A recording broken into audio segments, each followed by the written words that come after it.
ദൈവത്തിന് മഹത്വം. ഒരു പുതിയ വീഡിയോയിലേക്ക് എൻ്റെ എല്ലാ പ്രേക്ഷകരെയും സ്വാഗതം ചെയ്യുന്നു, വന്ദനം ചെയ്യുന്നു. കഴിഞ്ഞ വീഡിയോയിൽ ഞാൻ നിങ്ങളോട് സംസാരിച്ചത് മാളിക മുറിയിലെ തലമുറയെക്കുറിച്ചാണ് പറഞ്ഞത്. നമുക്കറിയാം, ബൈബിളിൽ അനവധി തലമുറകളെക്കുറിച്ച് കാണാൻ കഴിയുന്നു.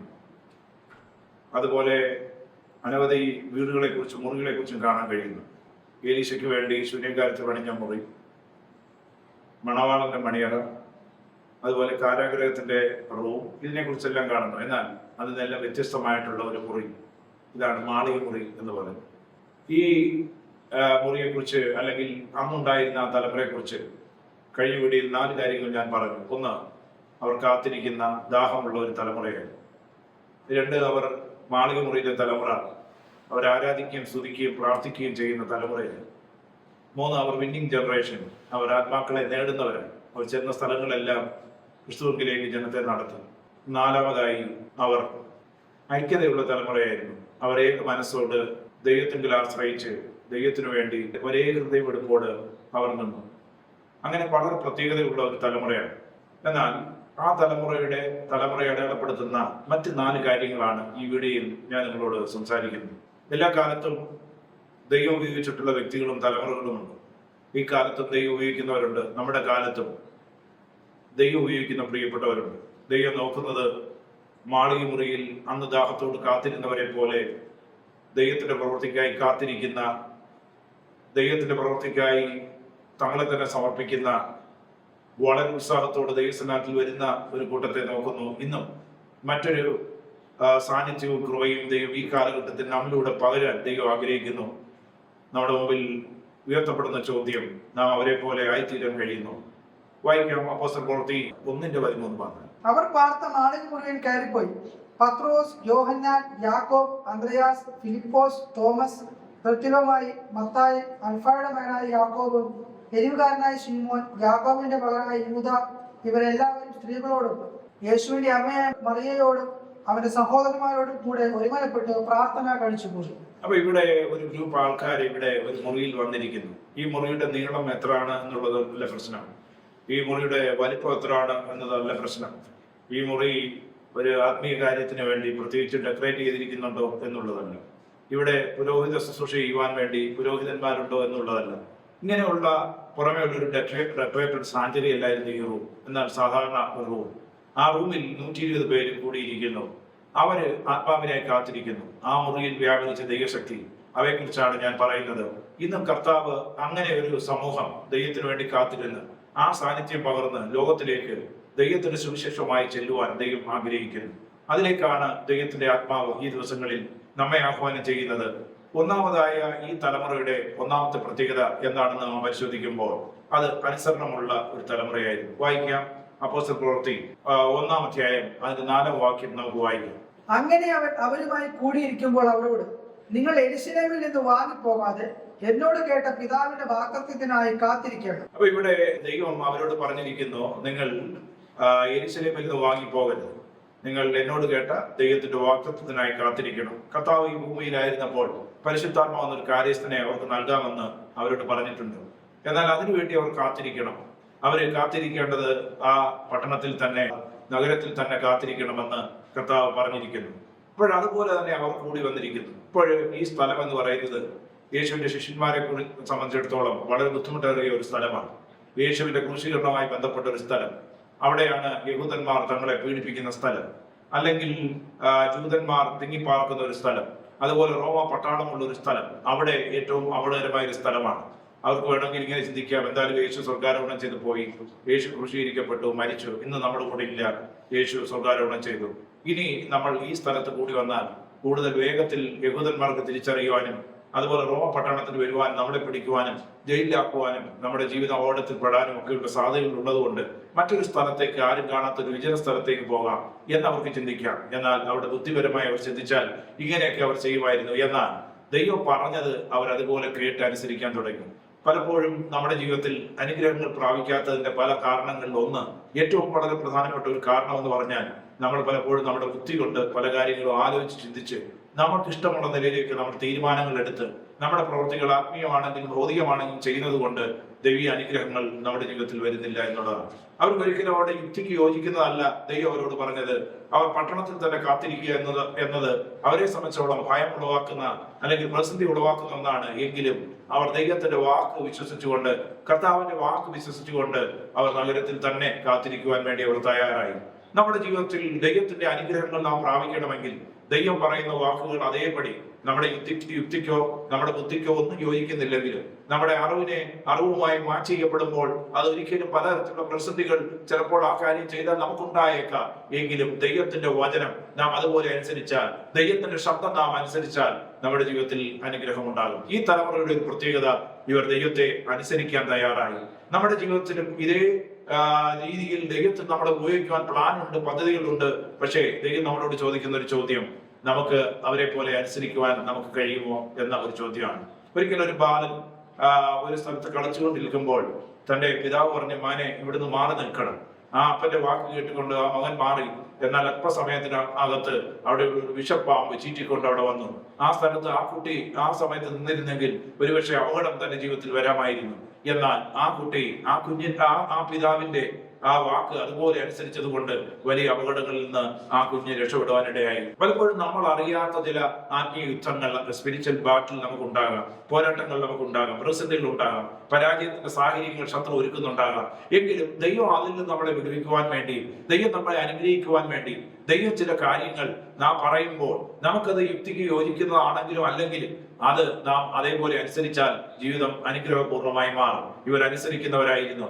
അവർ ദൈവം പറഞ്ഞതുപോലെ ആ നഗരത്തിൽ വന്നുകൂടി അവർ ദൈവത്തെ സ്തുതിപ്പാനും ആരാധിക്കാനും പ്രാർത്ഥിക്കാനും തുടങ്ങി. അത് അവരുടെ ജീവിതത്തിൽ അനുഗ്രഹമായി മാറി. തിരുവചനം പറയുന്ന പോലെ അനുസരിക്കുന്ന യാഗത്തെക്കാൾ അത് ഉത്തമമാണ്, അനുസരിക്കുന്ന യാഗത്തെക്കാൾ നല്ലതാണ്. തിരുവചനം പറയുന്നത് പോലെ അനുസരണമാണ്. നമ്മൾ അനുഗ്രഹിക്കപ്പെടാൻ പോകുന്നത് ചില പ്രവചനങ്ങൾ കേട്ടുകൊണ്ടല്ല, അനുസരണത്തിലൂടെയാണ് ചില അനുഗ്രഹങ്ങൾ ദൈവം നമുക്ക് വെക്കാൻ പോകുന്നത്, അല്ലെങ്കിൽ ദൈവം നമ്മുടെ മുമ്പിൽ തരാൻ പോകുന്നത്. ഇനി ദൈവം നിങ്ങളെ അനുഗ്രഹിക്കുവാൻ, നിങ്ങളുടെ ജീവിതത്തിൽ അത്ഭുതങ്ങൾ നടക്കുവാൻ വേണ്ടി പ്രവചനമല്ല നമുക്ക് ഏറ്റവും അത്യാവശ്യമായിരിക്കുന്നത്.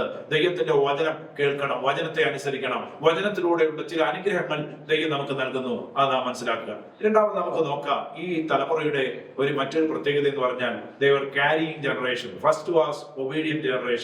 അവർ അനുസരിക്കുന്ന ഒരു തലമുറയായിരുന്നു. രണ്ട്, ദൈവത്തിന്റെ സാന്നിധ്യത്തെ വഹിച്ചു കൊണ്ടുപോകുന്ന തലമുറയായിരുന്നു. ഇതാണ് ഇവരെ അടയാളപ്പെടുത്തുന്ന രണ്ടാമത്തെ കാര്യം. വായിക്കാം. അപ്പോസ്തല പ്രവൃത്തി 2-ാം അധ്യായം അതിന്റെ 4-ാം വാക്യം, അതുപോലെ 8-ാം അധ്യായം അതിന്റെ 4-ാം വാക്യം. ഈ രണ്ട് ഭാഗങ്ങൾ നമുക്ക് നോക്കാം. എല്ലാവരും പരിശുദ്ധാത്മാവ് നിറഞ്ഞവരായി ആത്മാവ് അവർക്ക് ഉച്ചരിപ്പാൻ നൽകിയതുപോലെ അന്യഭാഷകളിൽ സംസാരിച്ചു തുടങ്ങി. ചിതറിപ്പോയവർ വചനം സുവിശേഷിച്ചും കൊണ്ട് അവിടെ സഞ്ചരിച്ചു. ഇപ്പൊ ഇവിടെ നമ്മൾ നോക്കിയാണ്, ചിതറിപ്പോയവർ അവർ ആത്മാവ് അവരുടെ ഉള്ളിൽ നിറഞ്ഞു, അവർ അന്യഭാഷയിൽ സംസാരിച്ചു, ആത്മസാന്നിധ്യം അവരുടെ മേൽ വന്നു, വലിയ ദൈവപ്രവൃത്തികൾ അവിടെ നടന്നു. അതിനുശേഷം അവർക്കുണ്ടായ പീഡനിമിത്തം അവർ ചിതറിപ്പോയി. ആ ചിതറിയ സ്ഥാനത്തും അവർ ദൈവത്തിന്റെ വചനം പ്രഘോഷിപ്പിച്ചുകൊണ്ടേയിരുന്നു. കർത്താവ് അവരുടെ ജീവിതത്തിൽ ചെയ്ത അത്ഭുതങ്ങൾ, യേശുക്രിസ്തുവിന്റെ ഉയർപ്പിനെ കുറിച്ച് അവർ സാക്ഷികളായി മാറി. അവരെ നമ്മൾ നോക്കുമ്പോൾ അവർക്ക് ഇന്നുണ്ടായ ഒരു സിസ്റ്റം ഇല്ല. ഇന്ന് നമ്മുടെ സഭകളിൽ നമുക്ക് സൗണ്ട് സിസ്റ്റം ഉണ്ട്, നമുക്ക് സ്റ്റേജ് ഉണ്ട്, നമുക്ക് പുൾപിറ്റ് ഉണ്ട്, നമുക്ക് പെയ്ഡ് ആയിട്ടുള്ള സിംഗേഴ്സ് ഉണ്ട്, നമുക്ക് വർഷിപ്പ് ടീം ഉണ്ട്, നമുക്ക് എല്ലാ സൗകര്യങ്ങളും ഉണ്ട്. ഈ സൗകര്യങ്ങളൊക്കെ നമുക്ക് ആവശ്യമാണ്, അതെല്ലാം നല്ലതാണ്, അവയെ ഞാൻ വിമർശിക്കുകയല്ല. പക്ഷേ അവർക്ക് ഇതൊന്നും ഇല്ലായിരുന്നു. അവർക്ക് സ്വന്തമായി മൈക്കില്ലായിരുന്നു, ഒരു ഹാൻഡ് മൈക്ക് പോലും അവരുടെ കയ്യിൽ ഇല്ലായിരുന്നു, അവർക്ക് പുൾപിറ്റ് ഇല്ലായിരുന്നു, അവർക്ക് സ്റ്റേജുകൾ ഇല്ലായിരുന്നു, അവരെ കൊണ്ടു നടക്കുവാൻ വാഹനങ്ങളില്ലായിരുന്നു. ഈ സംവിധാനങ്ങൾ, ഇന്നുള്ള ഇന്റർനെറ്റ് സംവിധാനങ്ങളോ ടിവിയോ ഒന്നും അവർക്കില്ലായിരുന്നു. പക്ഷേ അവർ ദൈവത്തിന്റെ സാന്നിധ്യം വഹിച്ചുകൊണ്ട് അവർ കടന്നുപോയത് കൊണ്ട് അവർക്ക് സ്റ്റേജിന്റെ ആവശ്യമില്ല. അവർ നിന്ന സ്ഥലങ്ങൾ സ്റ്റേജായി മാറി. അവർ നിന്ന സ്ഥലങ്ങളിലൊക്കെ ദൈവം അവർക്ക് വേണ്ടി വഴികളെ തുറന്നു, അവരിലൂടെ അത്ഭുതങ്ങൾ നടന്നു. എന്താണ് സംഭവിച്ചത്? അവർ ദൈവത്തിന്റെ സാന്നിധ്യം വഹിച്ചുകൊണ്ട് പോകുന്നവരായിരുന്നു. ദൈവത്തിന്റെ സാന്നിധ്യം അവർ വഹിച്ചു കൊണ്ടുപോയത് കൊണ്ട് അവരുടെ ജീവിതത്തിൽ വലിയ വ്യത്യാസം ഉണ്ടായി. എന്നെ കേൾക്കുന്ന പ്രിയരെ, നമുക്ക് ഇന്ന് എല്ലാം കൊണ്ടും നമുക്ക് എല്ലാ അനുഗ്രഹങ്ങളും നന്മകളും അടിസ്ഥാന സൗകര്യങ്ങളും ഉണ്ട്. എന്നാൽ അവർക്ക് ഈ അടിസ്ഥാന സൗകര്യങ്ങളൊന്നും ഇല്ലായിരുന്നു. പക്ഷെ അവർക്ക് ഉണ്ടായിരുന്നെന്ന് പറഞ്ഞാൽ ആത്മസാന്നിധ്യം ഉണ്ടായിരുന്നു. ഇന്ന് നമുക്ക് എല്ലാം ഉണ്ടായിട്ടും ആത്മസാന്നിധ്യം നമ്മിൽ നിന്ന് കുറഞ്ഞു പോകുന്നത് കൊണ്ട് നമുക്ക് ജനങ്ങളുടെ ഇടയിൽ സാക്ഷിയാകാൻ കഴിയുന്നില്ല. നമ്മുടെ ശുശ്രൂഷകളിൽ വ്യക്തികൾക്ക് വ്യക്തമായ ജീവിതാനുഭവങ്ങളിലേക്ക് വരത്തക്ക നിലയിൽ ദൈവത്തിന്റെ ദൈവത്തിന്റെ പ്രവൃത്തികൾ വെളിപ്പെടുന്നില്ല. ആ സാന്നിധ്യം നമ്മിലേക്ക് വ്യാപരിക്കാത്തത് കൊണ്ട് നമുക്ക് മറ്റ് ലോകത്തിൽ നിന്നും കൊടുക്കുവാൻ കഴിയുന്നില്ല. ലോകത്തിന്റെ പ്രകാശമാകേണ്ടവർ, ലോകത്തെ സ്വതന്ത്രമാക്കേണ്ടവർ, വ്യക്തികളെ സ്വതന്ത്രമാക്കേണ്ടവർക്ക് അത് ചെയ്യാൻ കഴിയാത്തതിന്റെ കാരണം എന്ന് പറഞ്ഞാൽ നമ്മിൽ ദൈവ സാന്നിധ്യം കുറഞ്ഞിരിക്കുന്നു എന്ന ഏറ്റവും പ്രധാനപ്പെട്ട സത്യമാണ്. നമ്മൾ ഇന്ന് മനസ്സിലാക്കണം, ആ ദൈവസ്ഥാനത്തിന്റെ വാഹകരായി മാറണം. യേശുക്രിസ്തുവിന്റെ സൗരഭ്യം നമ്മിലൂടെ പരക്കണം. ഒരു ബേക്കറിയിൽ ജോലി ചെയ്യുന്ന ഒരു സ്ത്രീ, നമുക്കറിയാം, ബേക്കറിയിൽ അകത്ത് ജോലി ചെയ്യുമ്പോൾ ബ്രെഡ് ഉണ്ടാക്കുന്നു, അതുപോലെ പല സാധനങ്ങൾ ഉണ്ടാക്കുന്നു. അവിടെ ഉപയോഗിക്കുന്ന പല സാധനങ്ങളും ആ മണം കൊണ്ട് ആ റൂം നിറഞ്ഞിരിക്കും. എന്നാൽ വൈകിട്ട് ആ സ്ത്രീ പുറത്തു പോകുമ്പോൾ പ്രത്യേകിച്ച് മണം അടിക്കേണ്ട ശരീരത്തിൽ, മറിച്ച് ആ ദിവസം മുഴുവൻ അകത്ത് നിൽക്കുന്നത് കൊണ്ട് അവരുടെ വസ്ത്രങ്ങളിലെല്ലാം ആ മണം വ്യാപരിച്ചിട്ടുണ്ട്. ഇതുപോലെയാണ് ദൈവത്തിന്റെ സാന്നിധ്യം. നാം ഒരു സ്ഥലത്ത് ദൈവത്തിന്റെ സാന്നിധ്യം പ്രാപിച്ചു കഴിയുമ്പോൾ, നമ്മുടെ പ്രാർത്ഥന റൂമിൽ ദൈവത്തിന്റെ സാന്നിധ്യം വഹിച്ചു കഴിയുമ്പോൾ, ദൈവത്തിന്റെ കൃപ നമ്മിൽ വ്യാപിക്കുമ്പോൾ, നമ്മൾ കടന്നു ചെല്ലുന്ന സ്ഥലത്തേക്ക് ദൈവത്തിന്റെ സാന്നിധ്യം വ്യാപരിപ്പാനിടയാകും. ഇവർ അപ്പർ റൂമിൽ, ഈ മാളിക മുറിയിൽ അവർ പ്രാപിച്ച ദൈവത്തിന്റെ സാന്നിധ്യം അവർ വഹിച്ചു കൊണ്ടുപോവുകയാണ്. ദൈവ സാന്നിധ്യം ഉള്ളിടത്തേക്ക് അവർ പോവുകയല്ല. അവർ ഇരുന്ന സ്ഥലത്ത് ദൈവ സാന്നിധ്യം ഇറങ്ങത്തക്ക നിലയിൽ അവർ പ്രാർത്ഥിച്ചു, അവർ കാത്തിരുന്നു. ആ സാന്നിധ്യം അവരുടെ അകത്തേക്ക് വന്നു കഴിഞ്ഞപ്പോൾ, ആ സാന്നിധ്യം കൊണ്ട് അവർ നിറഞ്ഞു കഴിഞ്ഞപ്പോൾ, അവർ പുറത്തേക്കും അവർ ചിതറിപ്പോയ സ്ഥലത്തേക്കും ആ സാന്നിധ്യത്തെ വഹിച്ചുകൊണ്ടുപോയി. ഇന്ന് നമുക്ക് ആവശ്യമായിരിക്കുന്നത് ദൈവത്തിന്റെ സാന്നിധ്യം നമുക്ക് പ്രാപിക്കണം. നാം ഇരിക്കുന്ന സ്ഥലം ഏതാണെന്നുള്ള വിഷയമല്ല. ഒരു ചർച്ചിലാണോ അതോ മറ്റേതെങ്കിലും ഡെക്കറേറ്റ് ചെയ്ത ഒരു സ്ഥലമാണോ എന്നുള്ളത് വിഷയമല്ല. പ്രാർത്ഥിക്കുവാൻ വേണ്ടി നാം ഒന്നുകൂടുന്ന ഒരു സ്ഥലം, നാം ഒന്നിച്ചു കൂടുന്ന ഒരു സ്ഥലം, കാത്തിരുന്ന ദൈവത്തിന്റെ ശക്തി നാം പ്രാപിച്ചു കഴിഞ്ഞാൽ പുറത്തേക്ക് പോകുമ്പോൾ ആ സാന്നിധ്യം സമൂഹത്തെ വ്യത്യാസപ്പെടുത്തും, അത് നമ്മുടെ ശുശ്രൂഷയെ വ്യത്യാസപ്പെടുത്തും. ഇതാണ് രണ്ടാമതായി നമുക്ക് മനസ്സിലാക്കാൻ കഴിയുന്ന ഏറ്റവും പ്രധാനപ്പെട്ട സത്യം. ഈ തലമുറ അടയാളപ്പെടുത്തിയ മൂന്നാമത്തെ വിഷയം, ദേവർ അൺസ്റ്റോപ്പബിൾ ജനറേഷൻ. അവരെ തടഞ്ഞു നിർത്താൻ ആർക്കും കഴിയാത്ത ഒരു പ്രത്യേക തലമുറയായിരുന്നു. വായിക്കാം അപ്പോസ്തല പ്രവൃത്തി 4-ാം അധ്യായം അതിന്റെ 18 മുതൽ 20 വരെയുള്ള വാക്യങ്ങൾ. പിന്നെ അവരെ വിളിച്ചിട്ട് യേശുവിന്റെ നാമത്തിൽ അശേഷം സംസാരിക്കരുത്, ഉപദേശിക്കുകയും അരുത് എന്ന് കൽപ്പിച്ചു. അതിന് പത്രോസും യോഹന്നാനും, ദൈവത്തെക്കാൾ അധികം നിങ്ങളെ അനുസരിക്കുന്നത് ദൈവത്തിന് മുമ്പാകെ ന്യായമോ എന്ന് വിധിക്കുകയും ഞങ്ങൾ കണ്ടും കേട്ട് വിളിക്കുന്നത് പ്രസ്താവിക്കാതിരിക്കുവാൻ കഴിയുന്നതല്ല എന്ന് ഉത്തരം പറഞ്ഞു. ഇവിടെ നമ്മൾ നോക്കുക, ആദിമസഭ അഭിമുഖീകരിച്ച വലിയ പീഡകളാണ്. അതാണ് നമ്മളിവിടെ വായിച്ചു കേട്ടത്. അവരെ ജയിലിലാക്കപ്പെട്ടു, ഭരണാധികാരികൾ അവർക്കെതിരായി വന്നു, ജൂതന്മാർ അവർക്കെതിരായി വന്നു. അങ്ങനെ ഒരുപാട് പ്രശ്നങ്ങൾ ഉണ്ടായിരുന്നു. അവരുടെ കൈകാലുകളെ ബന്ധിച്ചു, അവരെ ആമത്തിലിട്ടു, അങ്ങനെ അവരിൽ പലരെയും കൊന്നുകളഞ്ഞു. ഇങ്ങനെയുള്ള എല്ലാ പ്രതിസന്ധിയുടെ നടുവിലും അവയ്ക്കൊന്നും പിടിച്ചു നിർത്താൻ കഴിഞ്ഞില്ല. കാരാഗ്രഹത്തിനോ അതിന്റെ വാതിലുകൾക്കോ ഒന്നും അവരെ തടഞ്ഞു നിർത്താൻ കഴിഞ്ഞില്ല. പടയാളികൾക്ക് അവരെ തടഞ്ഞു നിർത്താൻ കഴിയില്ല. വലിയ പേഴ്സിക്യൂഷൻ അല്ലെങ്കിൽ വലിയ വലിയ ഉപദ്രവങ്ങൾക്ക് അവരെ തടഞ്ഞു നിർത്താൻ കഴിയത്തില്ല. തിരുവചനം പറയുന്ന പോലെ ക്രിസ്തുവിന്റെ സ്നേഹത്തിൽ നിന്ന് എന്നെ വേർതിരിക്കുന്നത് ആരും. ഒരാൾ മരിച്ചാൽ, ഒരാളെ കൊന്നുകഴിഞ്ഞാൽ അതിന്റെ ഇടയിൽ 10 പേര് എഴുന്നേൽക്കുന്ന ഒരു വലിയ മൂവ്മെന്റായി മാറും. അവരെ തടഞ്ഞു നിർത്തുവാൻ ഒന്നിനും കഴിഞ്ഞില്ല. അവരെ തടഞ്ഞു നിർത്തുവാൻ ഒന്നിനും ലോകത്തിലെ ഒരു ശക്തികൾക്കോ അവരെ കഴിയില്ല. ചക്രവർത്തിക്കോ അല്ലെങ്കിൽ ഭരണാധികാരികൾക്കോ പട്ടാളത്തിനോ പണത്തിനോ ഒന്നും അവരെ സ്റ്റോപ്പ് ചെയ്യാൻ കഴിയില്ല. ഇവരെല്ലാം സാധാരണക്കാരായിരുന്നു. നമ്മൾ നോക്കുമ്പോൾ അവർ പല മുക്കുവന്മാരായിരുന്നു, ചില ചുങ്കക്കാരായിരുന്നു, ചില സ്ത്രീകളായിരുന്നു, സാധാരണക്കാരായിരുന്നു. അവർക്ക് സ്വാധീനമില്ല, അവർക്ക് ലോകപരമായ ശക്തിയില്ല, അവരുടെ കയ്യിൽ പണമില്ല, അവർക്ക് സ്വാധീനം ചെലുത്തുവാൻ ഒരു മാർഗവുമില്ല. പക്ഷേ എങ്കിലും അവർ വ്യാപരിച്ച ദൈവശക്തി അവരുടെ അകത്ത് വ്യാപരിച്ചത് കൊണ്ട് അവരെ പിടിച്ചു നിർത്തുവാൻ ആർക്കും കഴിയില്ല. നമ്മിൽ വ്യാപരിക്കുന്ന ദൈവശക്തി നമ്മിൽ വ്യാപരിക്കുമ്പോൾ ആ ദൈവശക്തി വ്യാപരിക്കുന്ന തലമുറയെ ആർക്കും പിടിച്ചു കിട്ടാൻ കഴിയത്തില്ല. ഏതൊക്കെ പീഡകൾ വന്നാലും, ഏതൊക്കെ പ്രതിസന്ധികൾ വന്നാലും, ഏതൊക്കെ നിലയിൽ സഭയെ തകർത്തു കളയുവാൻ ശ്രമിച്ചാലും, തിരുവചനം പറയുന്ന പോലെ ഞാൻ എന്റെ സഭയെ പണിയും, പാതാള ഗോപുരങ്ങൾ അതിനെ ജയിക്കുകയില്ല. പാതാള ഗോപുരത്തിന്റെ ശക്തികൾ ദൈവസഭയ്ക്ക് എതിരെ വന്നപ്പോഴും മനുഷ്യരെതിരെ വന്നപ്പോഴും അവയെല്ലാം അതിജീവിപ്പാൻ അവർക്ക് കഴിഞ്ഞു. അവരെ പിടിച്ചു നിർത്തുവാൻ ആർക്കും കഴിഞ്ഞിട്ടില്ല.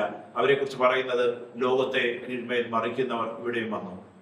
ഈ അപ്പർ റൂം ജനറേഷന്റെ ഏറ്റവും പ്രധാനപ്പെട്ട ഒരു പ്രത്യേകത എന്ന് പറഞ്ഞാൽ, ഈ റൂമിൽ വെച്ച് ദൈവം അവരെ രൂപാന്തരപ്പെടുത്തി. ലോകത്തെ കീഴ്മേൽ മറിക്കുന്നവർ, ലോകത്തെ മാറ്റിമറിക്കുന്നവർ, ലോകത്തെ ചേഞ്ച് ചെയ്യുന്നവർ, സാധാരണക്കാരായി ഇവരെ ലോകത്തെ ചേഞ്ച് ചെയ്യുന്നവരായി ഈ പ്രത്യേക സ്ഥലത്ത് ഒരുക്കി എന്ന് നമുക്ക് മനസ്സിലാകും. നമ്മൾ ഒരുപക്ഷെ ഓക്സ്ഫോർഡ് യൂണിവേഴ്സിറ്റിയിലോ കേംബ്രിഡ്ജിലോ ഒന്നും നമുക്ക് പഠിക്കാനുള്ള അവസരം ലഭിച്ചിട്ടുണ്ടായിരുന്നില്ല.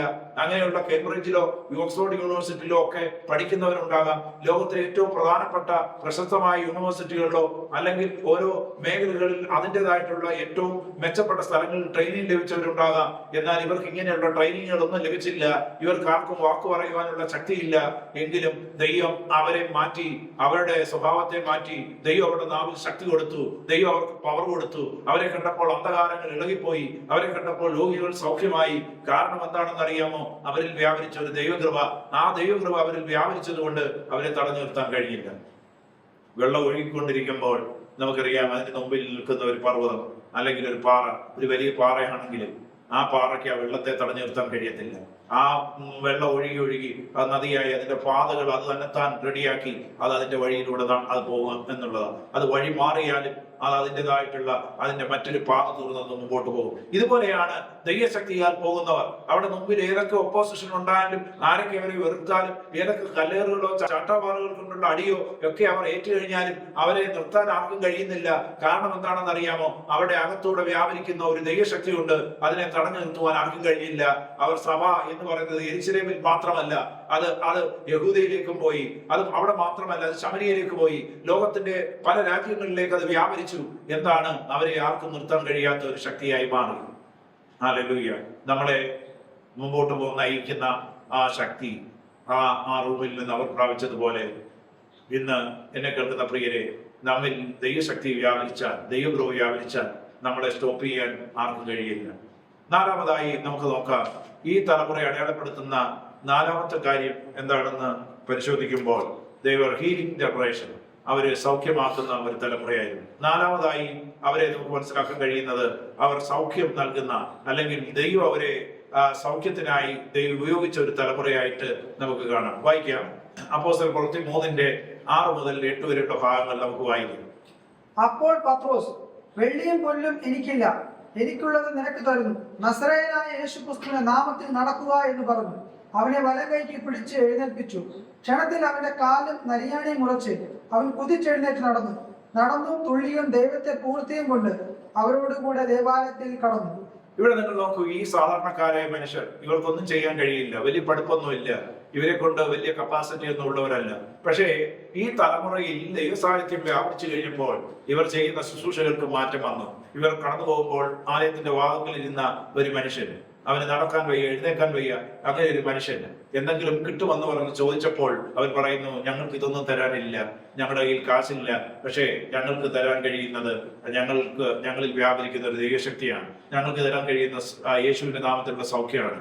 യേശുവിന്റെ നാമത്തിൽ ഈ മനുഷ്യനെ പിടിച്ച് എഴുന്നേൽപ്പിക്കുന്ന അറിയാം. ഇവിടെ പത്രോസാണ് കൈ നീട്ടുന്നതെങ്കിലും നമുക്കറിയാൻ കഴിയുന്നത് അവിടെ ദൈവം താൻ കൈ നീട്ടിയപ്പോൾ ദൈവം തന്നോടുകൂടെ കൈ നീട്ടി.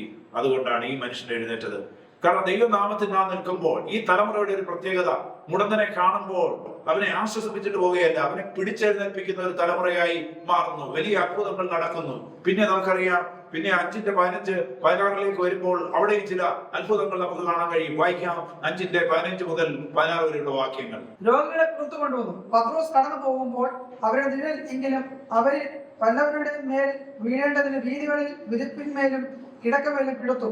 അതുകൂടാതെ യെരൂശലേമിന് ചുറ്റുമുള്ള പട്ടണങ്ങളിൽ നിന്നും പുരുഷാരം വന്നുകൂടി രോഗികളെ അശുദ്ധാത്മാക്കൾ ബാധിച്ചവരെയും കൊണ്ടുവരികയും അവരെല്ലാവരും സൗഖ്യം പ്രാപിക്കുകയും ചെയ്യും. ഇവിടെ നിങ്ങൾ നോക്കൂ, എത്ര വലിയ അത്ഭുതങ്ങളാണ്. പത്രോസ് കടന്നു പോകുമ്പോൾ ഇത് വീതികളിലും തെരുവീതികളിലും ഒക്കെ അദ്ദേഹത്തിന് നിഴലെങ്കിലും തട്ടുവാൻ വേണ്ടി രോഗികളെ കൊണ്ട് കിടത്തുകയാണ്. അവർക്കും സൗഖ്യം ഉണ്ടായി. പത്രോസ് എന്ന് കടന്നുപോയി തൊടുന്നില്ല, എന്നാൽ പത്രോസിന്റെ നിഴൽ തട്ടുമ്പോൾ സൗഖ്യമാണ്. ഈ തലമുറയുടെ പ്രത്യേകത എന്ന് പറഞ്ഞാൽ അവർ നിൽക്കുന്ന സ്ഥലത്ത് ദൈവപ്രവൃത്തി നടക്കുകയാണ്. അവർ നടന്നു പോകുമ്പോൾ ദൈവപ്രവൃത്തി നടക്കുകയാണ്. നമ്മുടെ ഇടയിൽ ഉണർവ് വ്യാപരിച്ചാൽ, ദൈവശക്തി വ്യാപരിച്ചാൽ, ഈ ദൈവകൃപ നാം ഏറ്റെടുത്താൽ, നമ്മുടെ സഭയിൽ ഒരു വ്യക്തി കടന്നു വരുമ്പോൾ നാം അവരുടെ തലയിൽ കൈവയ്ക്കുന്നതിന് മുമ്പ് തന്നെ, നാം അവർക്ക് വേണ്ടി പ്രത്യേകിച്ച് നിയോഗിച്ച് പ്രാർത്ഥിക്കുന്നതിന് മുമ്പ് തന്നെ സഭയിൽ കാലുകുത്തുമ്പോൾ ദൈവിക വിടുതൽ സംഭവിക്കും. നമ്മുടെ ആരാധനയിൽ ദൈവിക വിടുതൽ സംഭവിക്കും. നാം കടന്നു പോകുന്ന സ്ഥലത്ത് ദൈവിക വിടുതൽ സംഭവിക്കും. നമ്മൾ ഒരാളുമായിട്ട് സംസാരിച്ചുകൊണ്ടിരിക്കുമ്പോൾ ദൈവം അവർക്ക് ആശ്വാസവും വിടുതലും കൊടുക്കും. അവരുടെ ഭയത്തെ ദൈവം മാറ്റും. അവരുടെ പ്രതിസന്ധികളെ അവർ പ്രതിസന്ധികളിൽ ആശ്വാസം കൊടുക്കും. ഇതാണ് സംഭവിക്കുന്നത്. ഇവിടെ പത്രോസിനെ നമ്മൾ നോക്കുമ്പോൾ, പത്രോസ് തബിത എന്ന് പറയുന്ന ഒരു പെൺകുട്ടിയെ എഴുന്നേൽപ്പിക്കുന്ന അറിയാം. അവൾ മരിച്ചു, പക്ഷേ അവളെ എഴുന്നേൽപ്പിക്കുന്നു. നോക്കൂ, ഈ തലമുറയുടെ ഒരു പ്രത്യേകത മരിച്ചവരെ എഴുന്നേൽപ്പിക്കുന്ന ഒരു തലമുറയാണ്. ഈ തലമുറയുടെ ഒരു പ്രത്യേകത, ഇവിടെ ഈ ദേവാലയ ഗോപുരത്തിൽ അവിടെ ഭിക്ഷയായിരിക്കുന്ന നടക്കാൻ കഴിയാത്ത ഒരു മനുഷ്യനെ പിടിച്ച് എഴുന്നേൽപ്പിക്കുന്ന തലമുറയാണ്. നമുക്കറിയാം നാനാജാതി മതസ്ഥരായിട്ടുള്ള പ്രിയപ്പെട്ടവർ, പലതരത്തിലുള്ള വ്യാധികളുള്ള പ്രിയപ്പെട്ടവർ അവരുടെയൊക്കെ അടുക്കൽ കടന്നു വന്നു. അവർക്ക് വേണ്ടി പ്രാർത്ഥിച്ചു. അവരുടെ സാന്നിധ്യം കൊണ്ടും അവരുടെ നിഴൽ കൊണ്ടും അനവധി പേര് സൗഖ്യമായി എന്ന് കാണാം. നമുക്ക് ഈ അപ്പോസ്തല പ്രവൃത്തികൾ ഉടനീളം നാം നോക്കുമ്പോൾ അവിടെ ഈ പ്രവൃത്തികൾ നമുക്ക് കാണാം. അനവധി അത്ഭുതങ്ങൾ നടക്കുന്നു. എവിടെയാണ് ഇത് സംഭവിച്ചത്? യേശുവിനോട് കൂടെ നടന്നപ്പോൾ അവർക്കൊന്നും ഇത് ചെയ്യാൻ കഴിയില്ല. എന്നാൽ ആ മാളിക മുറിയിൽ വന്ന ഒരു വ്യത്യാസമാണ്. മാളിക മുറിയിൽ അവർ ഒരുമിച്ച് കൂടിയിരുന്ന് ദൈവത്തിങ്കിൽ നിന്ന് കാത്തിരുന്നത് കൊണ്ട് വലിയ ദൈവപ്രവൃത്തി കാരണമായി. ഇന്ന് ഞാൻ നിങ്ങളോട് സൂചിപ്പിക്കാനുള്ളത്, ഈ തലമുറ വ്യത്യസ്തമാക്കുന്നത് ഇവരെ അടയാളപ്പെടുന്ന ഒന്ന്, അവർക്ക് വലിയ ദാഹം ഉണ്ടായിരുന്നു, അവർ കാത്തിരുന്നു. അതാണ് നാം മനസ്സിലാക്കേണ്ടത്. രണ്ടാമതായി ഇവരുടെ ഒരു പ്രത്യേകത, ഇവരെല്ലാം ഒരുമിച്ച് കൂടി അവർ ഒരേ ആത്മാവിൽ അവർ വന്നു. അവരുടെ ഹൃദയെടുപ്പ് ഒന്നായിരുന്നു, അവരുടെ അജണ്ട ഒന്നായിരുന്നു, ഒരു ആത്മാവ് നിയന്ത്രിക്കുന്നവരായിരുന്നു. മൂന്നാമതായി അവര് ആത്മാക്കളെ നേടുന്നവരായിരുന്നു. അവരുടെ പുറത്തു പോകുന്നിടത്തൊക്കെ അവർ സുവിശേഷം പ്രസംഗിച്ചു. ആർക്കും അവരെ നിർത്താൻ കഴിഞ്ഞില്ല. അതുപോലെ അവരുടെ ഏറ്റവും വലിയ പ്രത്യേകതകളായി നമുക്കിവിടെ കാണാൻ കഴിയുന്നത്, ഒന്ന്, അവരെ ആർക്കും സ്റ്റോപ്പ് ചെയ്യാൻ കഴിയില്ല. അവര് ചെല്ലുന്നിടത്തൊക്കെ അവര് സൗഖ്യം കൊടുത്തു. അവർ യേശുവിന്റെ നാമത്തിലുള്ള സൗഖ്യം പ്രഖ്യാപിച്ചു. വിശ്വാസത്തോടെ അവർ പ്രാർത്ഥിച്ചു. വ്യക്തികൾക്ക് രൂപാന്തരം ഉണ്ടായി. അതെ, നമുക്ക് കാണാൻ കഴിയുന്നത് അവർ അനുസരിക്കുന്ന തലമുറയാണ്. ദൈവത്തിന്റെ വചനം കേട്ട് അനുസരിക്കുന്നു. നാം അനുസരിക്കാൻ തയ്യാറാണെങ്കിൽ ദൈവപ്രവൃത്തി നമ്മളിലൂടെ നടക്കും.